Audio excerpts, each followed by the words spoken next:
Hello viewers, అందరికీ నమస్కారం. Welcome to my channel. ఈరోజు మీరు చూడబోయే రెసిపీ ఇడ్లీ పల్లీల చట్నీ. హోటల్ స్టైల్లో ఏ విధంగా చేస్తారో పర్ఫెక్ట్ కొలతలతో నేను మీకు చేసి చూపిస్తాను. దీనికంటే ముందుగా మీకు కనుక రెసిపీ నచ్చినట్లయితే ప్లీజ్ సబ్స్క్రైబ్ చేసుకొని పక్కనే ఉన్న బెల్ ఐకాన్ని ప్రెస్ చేయండి. మేము చేసిన వీడియోస్ నోటిఫికేషన్స్ ద్వారా మీకు వస్తాయి. లైక్ చేయండి, షేర్ చేయండి, అలాగే సబ్స్క్రైబ్ చేసుకొని స్కిప్ చేయకుండా వీడియోని ఫుల్గా చూడండి. ఇప్పుడు రెసిపీలోకి వెళ్దాము. ఈ టీ గ్లాస్తో నేను ఇడ్లీ రవ్వని 3 గ్లాసులు తీసుకుంటున్నాను. ఇది మధ్యాహ్నం 2:30-3 గంటలకి నానబెట్టాను. 3 గ్లాసుల ఇడ్లీ రవ్వకి 1 గ్లాసు, ఇదే గ్లాస్తో 1 గ్లాసు మినపగుళ్ళను వేసుకోవాలి.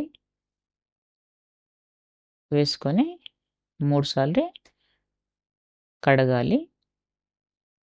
3 సార్లు కడిగిన తర్వాత నీళ్లు పోసుకొని నైట్ 7:30 వరకు నానబెట్టాలి. ఇడ్లీ రవ్వ బాగా నానిపోయింది, మినపప్పు కూడా నానిపోయింది. ఇప్పుడు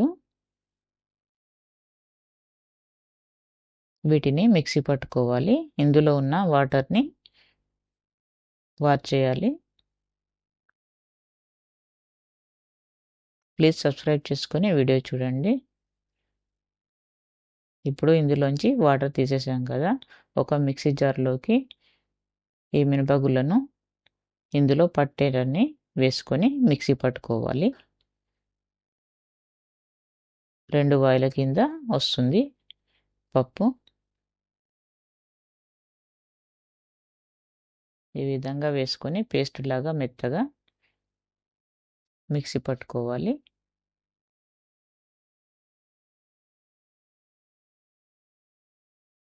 ఈ విధంగా పట్టుకున్న మిశ్రమాన్ని ఈ ఇడ్లీ రవ్వలోకి వేసేసుకోవాలి. వీడియోని స్కిప్ చేయకుండా చూడండి. అలాగే నచ్చితే కామెంట్స్ ద్వారా మీ అభిప్రాయాన్ని తెలియచేయండి. ఇప్పుడు ఈ పిండిని, రవ్వని బాగా కలిసే విధంగా చేత్తో ఈ విధంగా బాగా కలిపి మూత పెట్టి నైట్ మొత్తం రెస్ట్ ఇవ్వాలి. రేపు ఉదయం చేసుకుంటామనగా ఈ విధంగా చేసి పెట్టుకోవాలి. నెక్స్ట్ డే చట్నీ కోసం ఒక ప్యాన్ పెట్టుకొని 5-6 పచ్చిమిర్చిని ఈ విధంగా తుంచుకొని వేసుకోవాలి. అలాగే ఒక అల్లం ముక్క క్లీన్ చేసుకొని కట్ చేసుకొని వేసుకోవాలి, ఆయిల్ లేకుండా. అలాగే 1 టీ స్పూన్ జీలకర్ర వేసుకొని కొద్దిగా ఫ్రై చేసుకొని ఒక రెబ్బ చింతపండు వేసుకోవాలి. వేసుకొని ఒకసారి ఒక 30 సెకండ్లు అట్లా కలుపుకొని స్టవ్ ఆఫ్ చేసుకొని చల్లారబెట్టుకోవాలి.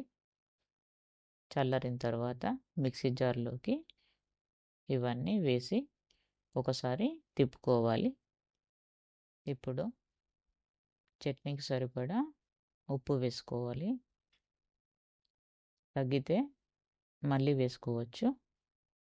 ఇప్పుడు దీన్ని మిక్సీ పట్టుకోవాలి. ఇప్పుడు స్టవ్ పైన ప్యాన్ పెట్టుకొని ఈ గిన్నెతో ఒక గిన్నె నిండుగా పల్లీలు తీసుకుంటున్నాను. లో ఫ్లేమ్లో పెట్టుకొని బాగా వేయించుకోవాలి. పచ్చిగా లేకుండా లో ఫ్లేమ్లో పెట్టుకొని వేయిస్తే లోపలి వరకు వేగుతాయి. అలాగే ఇదే కప్పుతో 1/2 కప్పు పుట్నాల పప్పు వేస్తున్నాను. ఇది కూడా కొంచెం వేగాక స్టవ్ ఆఫ్ చేసుకోవాలి. వేరే గిన్నెలోకి తీసుకొని ఈ పచ్చిమిర్చి పేస్టులోకి కొద్దిగా వేస్తూ 2 విడతల కింద వేసుకొని మిక్సీ పట్టుకోవాలి. కొద్దిగా పొడైన తర్వాత దీనికి సరిపడా వాటర్ వేసుకోవాలి. వాటర్ వేసుకొని ఒకసారి అంతా కలిపి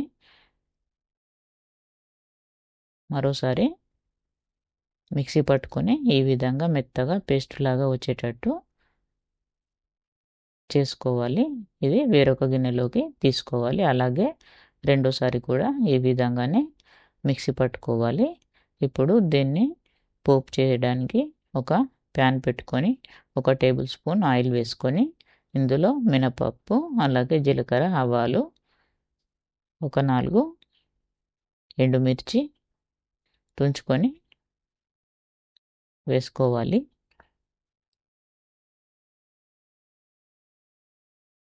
అలాగే ఒక రెమ్మ కరివేపాకు వేసుకోవాలి. వీడియో చూస్తున్నారు కానీ సబ్స్క్రైబ్ చేసుకోవడం లేదు. సబ్స్క్రైబ్ చేసుకొని వీడియో చూడండి. ఇప్పుడు ఈ పోపు మిశ్రమాన్ని ఇందులో చట్నీలో వేసేసుకోవాలి. చట్నీ గట్టిగా ఉంటే కొంచెం వాటర్ కలుపుకొని సాల్ట్ వేసుకోవాలి. వద్దనుకుంటే ఈ విధంగానే తినేసేయచ్చు. పల్లీల చట్నీ రెడీ అయిపోయింది. ఇడ్లీ, వడ, దోశల్లోకి చాలా బాగుంటుంది. ఇప్పుడు ఇడ్లీ ఏ విధంగా చేయాలో చూపిస్తాను. ఇప్పుడు పిండి బాగా పొంగింది కదా, దీంట్లో పిండికి సరిపడా సాల్ట్ వేసి బాగా కలపాలి. ఈ విధంగా ఇప్పుడు ఇడ్లీ ప్లేట్లకి ఆయిల్ కొంచెం గ్రీస్ చేసుకొని స్పూన్ సాయంతో ఈ విధంగా పిండిని వేయాలి. ఒక గిన్నెలో ముందుగానే వేడి చేసుకున్న వాటర్లో ఈ స్టాండ్ని ఇందులో పెట్టేసుకొని 10 నిమిషాలు మీడియం ఫ్లేమ్లో పెట్టుకొని తీసేసేయాలి. 10 నిమిషాల్లో ఇడ్లీలు ఈ విధంగా రెడీ అయిపోతాయి. ఒక స్పూన్ సాయంతో ఈ విధంగా తీసేసుకోవాలి. ఎంత బాగా వచ్చాయో మీరే చూడండి. స్పాంజీగా ఇడ్లీలు హోటల్ స్టైల్లో రెడీ అయిపోయాయి. మీకు నచ్చితే మీరు కూడా ఈ విధంగానే చేసుకోండి. అలాగే మీకు ఏ విధంగా వచ్చాయో కామెంట్స్ ద్వారా తెలియచేయండి. వీడియోను మాత్రం స్కిప్ చేయకుండా ఫుల్గా చూడండి. ఒకసారి ఇడ్లీలను చూడండి ఏ విధంగా వచ్చాయో స్పాంజీగా. నేను చెప్పిన కొలతల ప్రకారం ఒకసారి చేసుకొని ట్రై చేయండి. పల్లీల చట్నీ, ఇడ్లీ కూడా.